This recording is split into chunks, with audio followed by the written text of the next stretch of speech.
안녕하세요. 비전공자도 합격하는 국제무역사 1급 오늘 무역결제 파트 중에서 결제방법론 마지막 시간입니다. 페이지는 510페이지고요. 국제표준은행관습이라고 하는 걸 할 거예요. ISBP 745라고 부르는 거고요.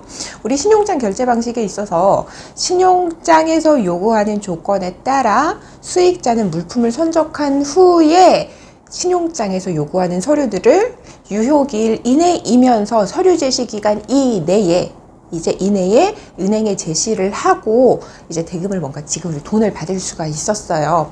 그럼 이제 은행에서는 그 수익자가 제시한 서류들이 일치하는 제시냐, 신용장 제조건에 부합하게 이제 제시가 되었냐라는 거를 이제 심사를 하게 되는데, 은행의 그냥 어떤 주관적인 자체적인 판단에 의하는 것이 아니라 이러한 것들을 정해놓은 기준이 있었다라고 이야기를 하면서 우리가 UCP에 대해서 공부를 했고요. UCP와 더불어서 함께 이제 정해져 있는 게 바로 ISBP 745 국제표준은행 관습이라고 하는 겁니다. 그래서 UCP 내용과 크게 뭐 다르거나 상충되는 내용은 당연히 없고요. UCP에서 좀 정하지 않은 좀 더 상세한 사항들, 분쟁의 소지가 이제 있는 것이거나 과거 분쟁이 있었던 것들, 이러한 것들을 토대로 이제 ISBP 745가 만들어졌다라고 보시면 될 것 같아요. 자, 첫 번째가 우리 510페이지에는 약어의 허용입니다. 그래서 International, Limited Manufacturer, Metric Ton, Industry, Kilograms 이런 것들을 이렇게 줄여서 표기할 수 있다. 이거 오케이다 라고 이야기를 하는 거고요. 두 번째, 신용장에서 정의되지 않은 표현입니다. 이거는 이제 시험 문제의 이 부분은 출제가 여러 번 됐었고 앞으로도 출제가 될 확률이 매우 높아요. 그러니까 꼭 익혀두셔야 되고요. 자, 신용장에서 정의되지 않은 표현이에요. 그래서 신용장에 사용되지 않아야 하지만 만약에 사용이 되었다면 이렇게 이제 해석을 하겠다, 다음과 같은 의미로서 받아들이겠다라고 하는 거거든요. 첫 번째, 선적 서류라고 해서 shipping document라고 하면 뭐냐면 환어음과 운송 서류를 제외한 LC, 신용장에서 요구하는 모든 서류를 말한다 라고 보시면 될 것 같아요. 자, 예를 들어서 지금 보시면 특송 영수증, 우편 영수증 이런 게 있죠. 야, 너 나한테 서류 보내고 그 서류 보냈다 라고 하는 서류 DHL로 보내고 DHL 영수증 줘 라고 했을 때 그런 것들 선적 서류에 포함한다? 아니다, 제외다. 그래서 환어음, 전송보고서 그리고 서류의 발송을 증빙하는 특송 영수증, 우편 영수증, 우편 증명서를 제외한 신용장에서 요구하는 모든 서류다 라고 보시면 되겠습니다. 자, 그리고 기간 경과 서류 수리 가능이라고 해서 Stale Document Acceptable 이라고 되어 있어요. 자, 신용장에서 요구하는 서류들은 선적일 이후 21일 이내에, 그리고 그 기간이 신용장의 유효기간 이내여야겠죠. 그 기간 내에 제시가 되어야지만이 수익자는 물품에 대한 대금을 은행으로부터 지급을 받을 수가 있었어요. 그런데 이 기간 경과 서류 수리 가능이라는 표현이 있으면 그 기간을 초과하여서 서류를 제시를 하였다 하더라도 수리가 된다, 은행에서 돈을 받을 수 있다라고 하는 겁니다. 자, 그리고 제3자 서류 수리 가능이라고 하는 거는 Third Party Document Acceptable 이라고 되어 있죠. 그래서 환어음을 제외하고입니다. 환어음은 반드시 수익자가 발행해야 된다. 신용장에서 요구하는 환어음의 드로어는 누구다? 수익자, 베네피셜이다. 그 외의 서류는 제3자가 발행할 수 있다. 당사자가 아닌 제3자. 예를 들어서 검사 증명서. 어떠한 기관의 검사를 받아서 그 테스트 리포트를 첨부하세요 라고 했는데 그거는 내가 검사하는 게 아니잖아요. 정해진 기관이 있는데 내가 발행할 수 있나요? 수익자가? 못하죠. 제3자가 발행을 하죠. 어떠한 이제 상공회의소나 세관에서 발급받아야 되는 원산지 증명서, 이런 것들 다 제3자 서류에 해당이 되는 겁니다. 이런 것들 수리할 수 없다, no, not acceptable, 이건 말 자체가 안다는 거예요. 그렇기 때문에 바로 아래에 있는 제3자 서류 수리 불가라고 하는 표현은 어떻게 의미를 해석한다? 무시한다, 무시하도록 되어 있습니다. 자, 511페이지입니다. 수출국, exporting country라고 되어 있는 부분, 수익자의 주소가 있는 국가이거나 상품이 선적되는 국가이거나 그 상품의 원산지 국가이거나 그게 수출국이고요. 자, 해운회사 쇼핑 컴퍼니 운송 서류와 관련한 증명서나 표명서의 발행인과 관련한 사용된 경우에는 운송인이나 선장, 용선계약부 선화증권이 제시가 된다면 선장, 선박 소유자, 용선자 또는 그러한 각각의 자의 대리인으로 확인되는 자 중 어느 하나. 이때 그 자가 서류를 발행 또는 서명하였는지 여부를 묻는, 예를 들어서 어떤 해운회사가 서류를 발행하도록 했어요.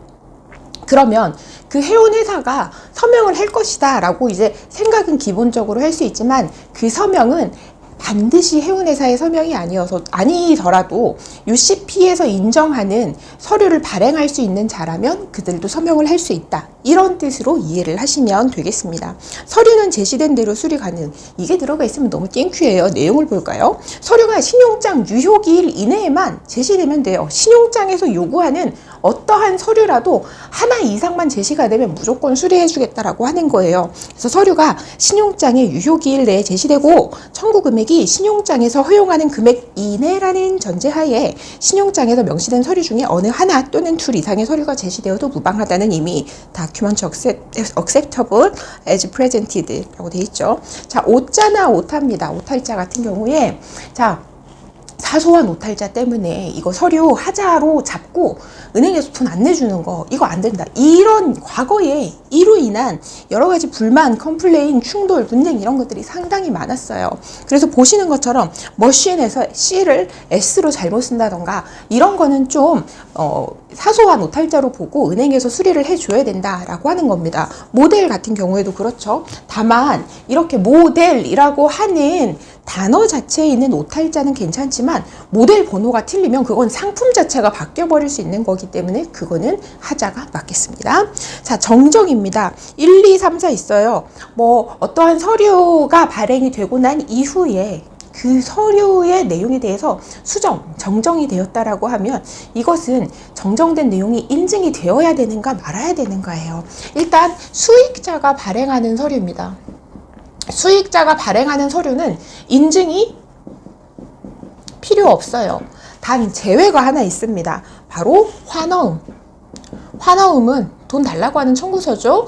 얘는 인증이 필요한 거예요. 그리고 수익자가 발행하는 서류가 아닌 제3자가 발행하는 서류는 인증이 필요합니다. 인증이 필요하다. 자, 발행인, 대리인, 수탁인에 대한 수탁에 의한 인증이 필요하다.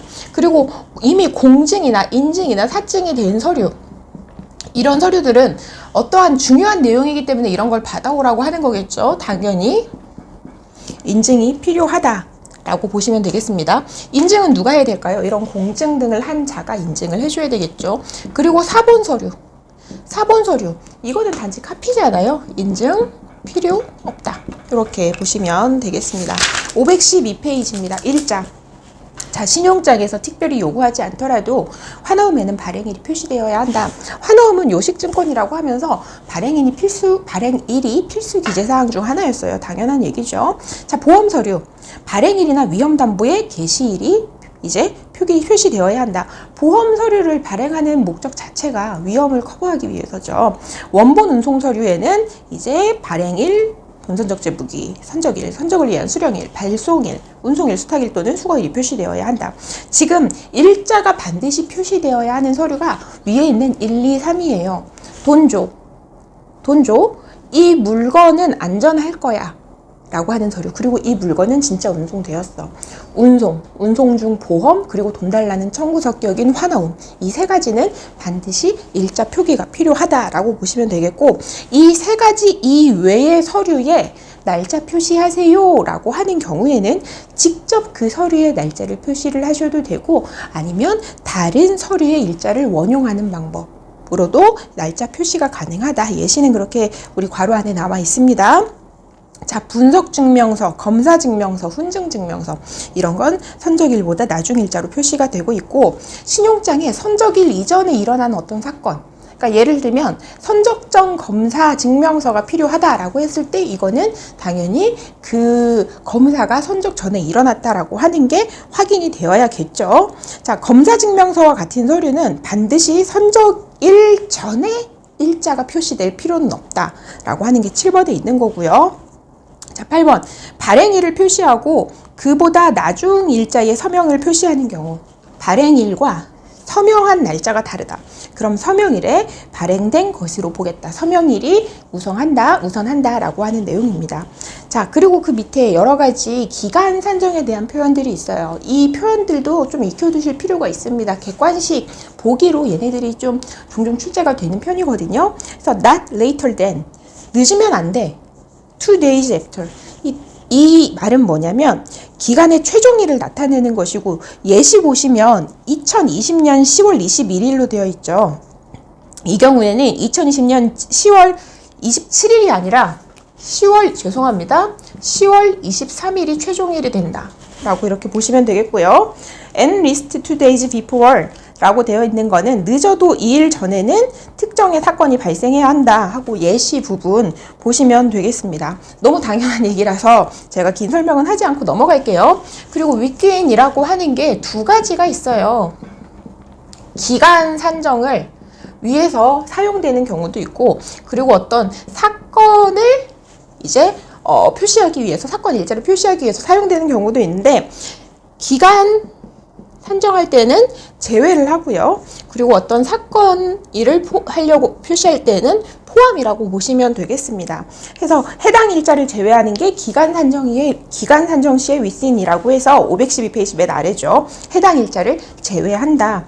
해서 2020년 10월 20일을 기준으로 했을 때는 20일 해당 일을 제외하고 19, 20 그리고 22, 23 이렇게 보시면 되겠고요. 그리고 특정 일자 또는 사건과 함께 사용되는 이제 경우에는 해당 일자를 포함한다 라고 해서 예시 살펴보시면 되겠습니다. 그리고 from after 같은 경우에도 이제 우리 선저기를 산정할 때 after, before와 좀 비교를 하시면 되겠다. 이 from after는 이제 만기일, 제시기간 결정 시 우리 환원이나 이런 부분에서 사용이 되는 거였었죠. 선적 기간에서의 before, after하고 조금 구분해서 해당 일자 제외한다라고 하는 점 챙겨보시면 되겠습니다. 자, 원본과 사본입니다. 제시되어야 하는 원본의 부수는 최소한 신용장이나 UCP 600에 의해서 요구되는 부수여야 한다. 만약에 원본을 두 통을 준비하라 라고 했을 때 first original, second original 이런 식으로 표현이 돼도 그러한 표현 자체가 원본성을 상실시키지는 않는다 라고 하는 부분 알아두시면 되겠고요. 자, 인보이스, 원 인보이스, 원 카피, 인보이스, 원 카피 이렇게 돼 있는 거는 하나의 송장, 원본을 요구하는 거다. 이제 보시면 되겠고, 만약에 인보이스를 3개 내세요, 4개 내세요 라고 했을 때는 최소 하나의 이제 원본과 나머지는 사본으로 충분하다라고 보시면 되겠습니다. 그리고 포토카피라던가 아니면은 원카피 이런 식으로 표현된 경우에는 한 부의 사본, 한 부의 사본을 요구를 하는 거고, 사본을 요구하는 경우라 할지라도 원본 제시를 금지하는 경우는 사실 거의 없겠죠. 원본 제시로도 이제 충족을 할 수가 있겠다. 자, 이런 경우 있을 수 있어요. 운송서류 원본 한 장 내세요 라고 신용장에 되어 있어요. 근데 그 운송서류가 3장이 한 세트로 발행이 된 거예요. 이때에는 신용장에서 운송서류 원본 한 장 내세요 라고 했더라도 복수로 발행이 되었다면 전통 풀셋을 내야 된다. 보험 서류도 마찬가지고요. 그렇지 않으면은 신용장에서 한 장만 내라고 했다고 해서 원본 3개 중에 하나만 띡 갖다 내면 그건 하자가 돼서 은행에서 돈을 주지 않는다. 이것도 참고적으로 알아두시면 좋을 것 같아요. 서류의 제목과 서명 부분 보겠습니다. 서류는 신용장에서 요구하는 그대로 제목을 가지거나 유사한 제목을 가지거나 제목이 없어도 무방하다.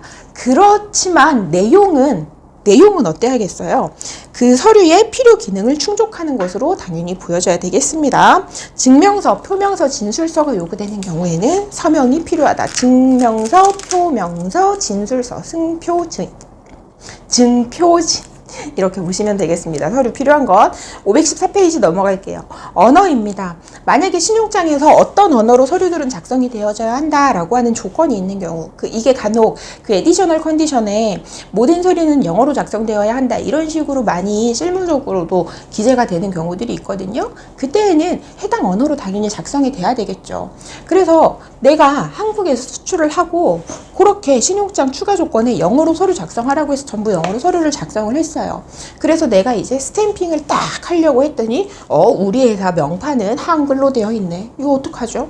이런 스탬프는 상관이 없어요. 그 해당 언어, 신용장에서 요구한 언어인 영어로 되어 있지 않아도 괜찮다라고 이렇게 보시면 되겠습니다.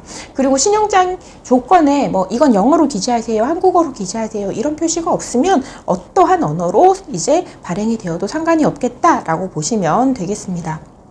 자, 9번 환어음입니다. 환어음은 이제 신용장 거래에서 항상 100% 발행되어야 하는 건 아니에요. 당연히 인수의 경우에는 환어음을 인수하고 만기에 지급해야 된다는 행위가 필요하기 때문에 인수의 방법으로 사용 가능한 신용장 같은 경우에는 환어음이 필수적으로 발행이 되어야겠지만 지급이라던가 매입 같은 경우에는 발행이 될 수도 있고 안 될 수도 있어요. 만약에 환어음이 발행된다라고 하면 환어음은 요식증권이기 때문에 필수적으로 기재가 되어야 하는 사항이 있겠죠. 우리 교재 동그라미 1번에 있는 부분 보시면 수익자에 의해서 발행이 되고 너무 당연한 얘기고요. 서명되어야 하고 서명도 필수 기재 사항이었어요. 발행일이 표시되어야 한다. 발행일뿐만 아니라 장소까지도 전부 필수 표시 사항이었죠. 환어음의 필수 기재 사항 이런 것들 환어음 부분에서 같이 한번 복습을 해보시면 더 좋을 것 같아요. 자, 환어음은 필요하다면 신용장에 명시된 은행을 지급인으로 하여 발행되어야 한다. 어떠한 방법으로 이 신용장이 어느 은행에서 이렇게 사용이 가능한지 나와 있죠. 그 은행을 지급인으로 해서 발행을 해야 한다라는 뜻으로 이해를 하시면 되겠습니다. 그리고 청구하는 금액과 동일한 액수, 당연한 얘기죠. 이제 환어음을 보면 이제 우리가 예시에서 교재에서도 앞서서 보셨었지만 다른 강의에서 숫자로도 금액을 표시를 하고 문자로도 표시를 하게끔 하고 있어요. 근데 만약 숫자 금액과 문자 금액이 다르다라고 하면 문자 금액이 우선 되겠습니다. 환어음의 정정은 인증이 필요하다라고 우리가 이야기를 했었고요. 자, 이 부분도 우리가 얘기를 했던 건데 5번이요. 개설 의뢰인을 지급인으로 해서는 환어음 발행할 수 없다.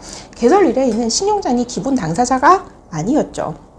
자, 환어음에 기재되는 기한은 신용장 조건과 당연히 일치해야겠죠.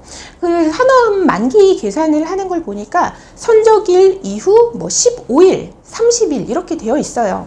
그럼 그 환어음 내에서 선적 후 30일 이다라고 우리 가정을 해보면 신용장에 선적 후 30일 이내라고 돼 있다. 그럼 환어음에도 같은 내용이 기재가 되어야 하고 환어음만으로 선적 후 30일 계산이 가능해야 돼요.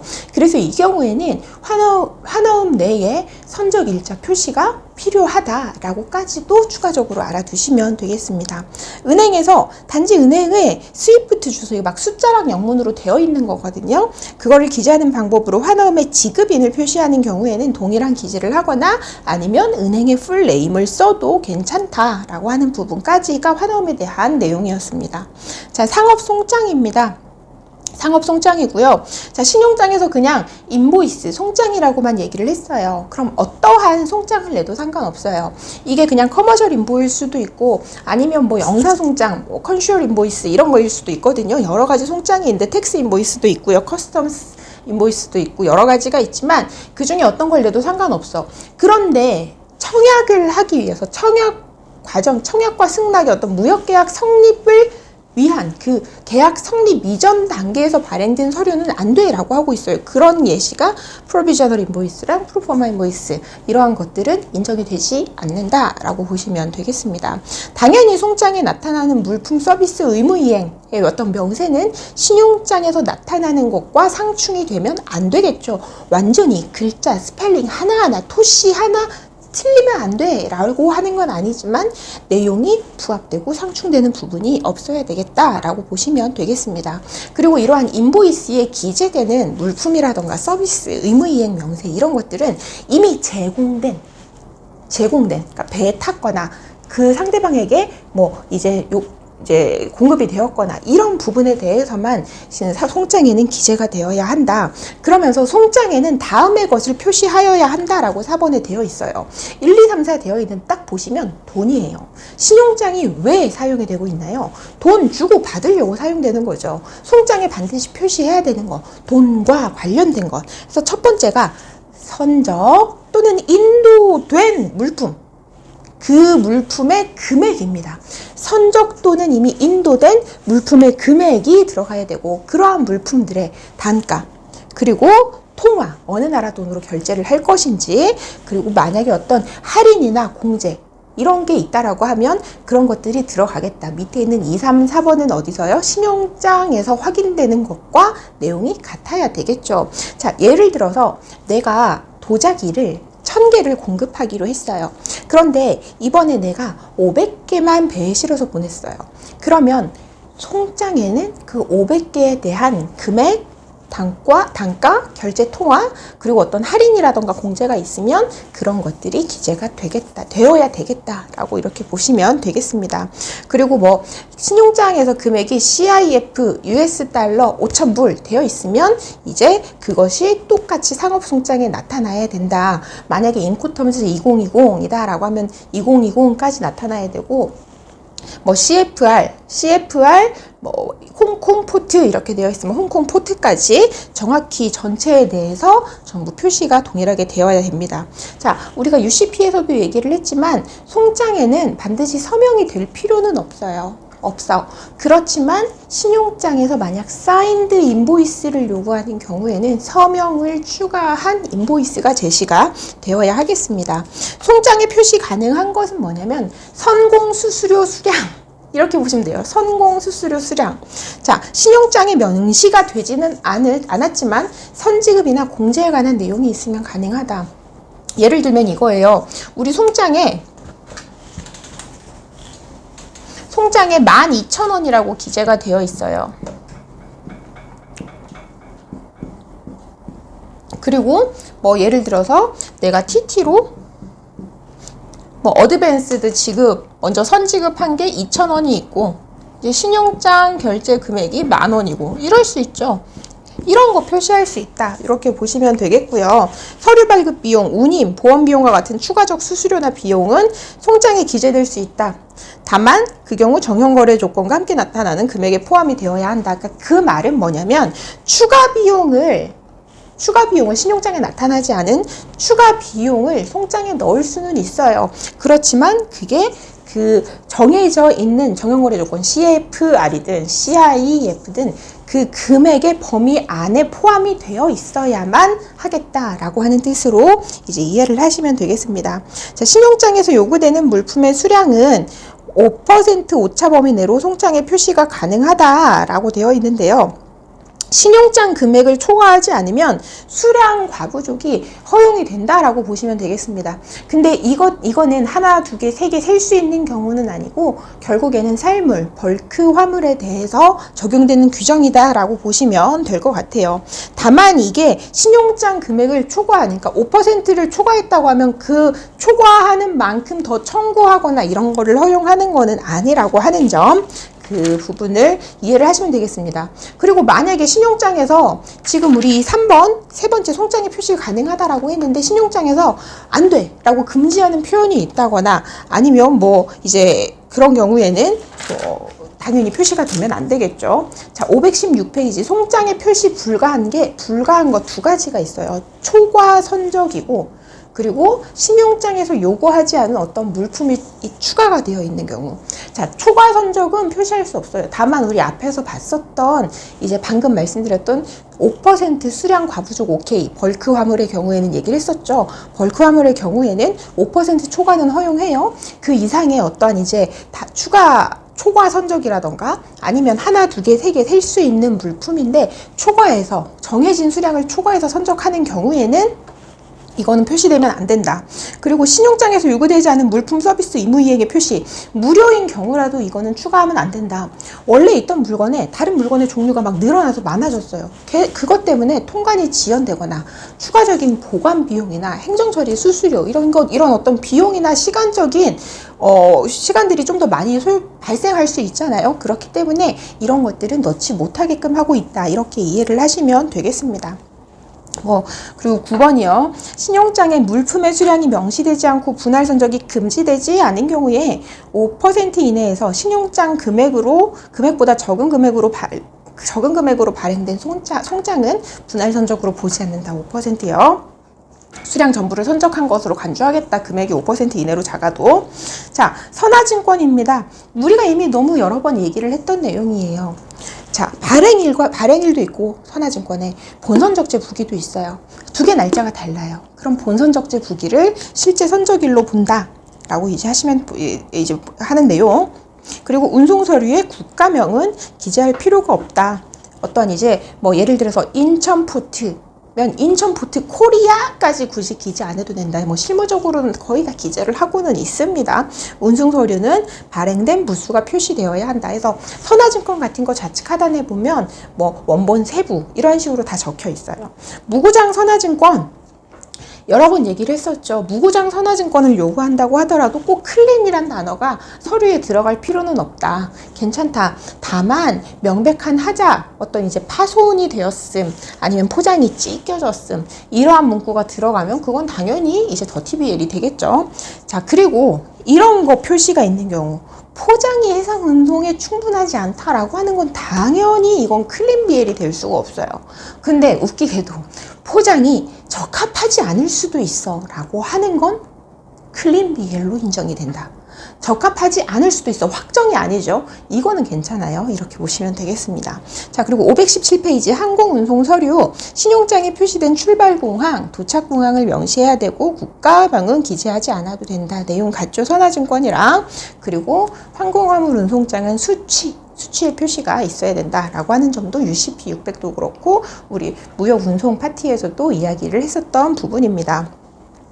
자, 수익자 증명서예요. 수익자 증명서는 뭐냐면 개설은행이나 개설의뢰인이 물품을 선적해서 보내는 수익자가 자신의 의무를 내가 이렇게 잘 이행했어 라고 하는 거를 한 번 더 서류로 확인을 하는 거예요. 약간 이제 부담을 주는 거라고 해야 되나? 이런 서류를 준비하게끔 함으로써 뭔가 수익자의 보다 확실한 이행을 좀 더 요구하기 위한 하나의 수단으로도 활용을 할 수가 있는 건데요.